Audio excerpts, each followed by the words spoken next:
স্বাধীন বাংলাদেশের প্রথম হজ আল্লাহ আমাকে করাইছেন। প্লেনের ভাড়া ছিল ৪,৭৩৩ টাকা। এখন এরকম ভাড়া হলে তো ১৪ গোষ্ঠী হজ করন যাইত, রিকশাওয়ালারা হজ করতে পারতো। তো আল্লাহ রাব্বুল আলামিনের ঘরের মধ্যে প্রবেশের একটা মনস্কামনা আমার ছিল দীর্ঘদিনের।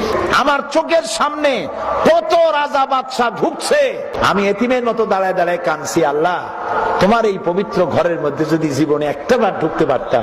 সুযোগ এসে গেল। কুয়েত এবং ইরাকের যুদ্ধ শুরু হলো। সেই যুদ্ধ মীমাংসার জন্য একটা মিটিং হলো সৌদি আরবে। বাদশাহ ফাহাদ সারা পৃথিবীর 400 স্কলারকে দাওয়াত দিলেন, বাংলাদেশ থেকে 6 জনকে দাওয়াত দিলেন। তার মধ্যে আমার মতো একজন অযোগ্য লোক দাওয়াত পেয়ে বসলো, বুলে বুলে না কেমনে আল্লাহই জানে।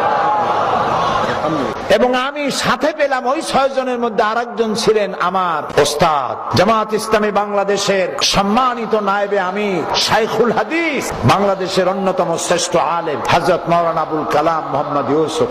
আমার পাশাপাশি সিটে প্লেনে বসা। আমি তার বললাম, হুজুর আমার তো একটা দিলের বড় আশা ছিল কাবা ঘরে ঢোকা, এখন তো হজের মৌসুম না, ভিড় কম, একটু কোয়েট হয়ে দেখবেন নাকি কর্তৃপক্ষকে, যে যদি দরজা খুলে দেয়।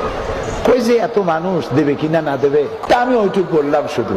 আমাদের হোটেলে নিয়ে গেল, হোটেলে নিয়ে একটা ব্রিফকেস দিল প্রত্যেককে। সেই ব্রিফকেসের ভিতরে জায়নামাজ, কাবা শরীফের গেলাফ, আতর, কলম আর অনুষ্ঠান সূচি।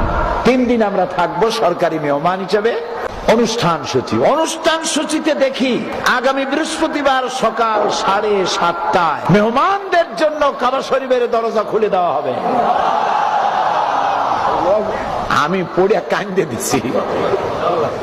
সকাল 7:30 কখন হবে? আমি রাত্রে এশার নামাজ পড়িয়া হোটেলে এসে গোসল করিয়া নতুন কাপড় চোপড় পরিয়া সারা রাত ঘুমাই নেই, তাওয়াফ করেছি, তাহাজ্জুদ পড়েছি, সকালের অপেক্ষা করেছি। প্লেনের সিঁড়ির মতো একটা সিঁড়ি এসে সকাল 7টায় লেগে গেল দরজার সাথে। আর্মি এসে ঘিরে ফেললো কাবা শরীফ। যারা তাওয়াফ করতেছিল তারা দূরে সরে গেল, মাঝখানে জায়গা খালি হয়ে গেল। আমি চাইলাম আমি প্রথম ব্যক্তি হব, পারলাম না। তখনকার আজাদ কাশ্মীরের প্রেসিডেন্ট সরদার আব্দুল কাইয়ুম তিনি ঢুকলেন। 2 নম্বরে ঢুকলেন। তখন আফগান এবং রাশিয়ার যুদ্ধ চলতেছিল। সেই যুদ্ধের সর্বাধিনায়ক আব্দুর রব আস-সাইয়াফ আর-রাসূল তিনি ঢুকলেন। 3 নম্বরে আল্লাহ তার গোলামকে চান্স দিয়ে দিলেন। ভিতরে ঢুকে চারদিকে ফিরে, তখন আর কেবলা একদিকে নাই, চারদিকে ফিরে 2 রাকাত নামাজ পড়লাম। মাঝখানে সেজদায় পড়ে গেলাম, চোখে যা পানি ছিল ঝরাইলাম। আধা ঘন্টা হয়ে গেছে। হঠাৎ আমার চিন্তা হলো, এই ঘরের মধ্যে লোক ধরে 22-23 জন।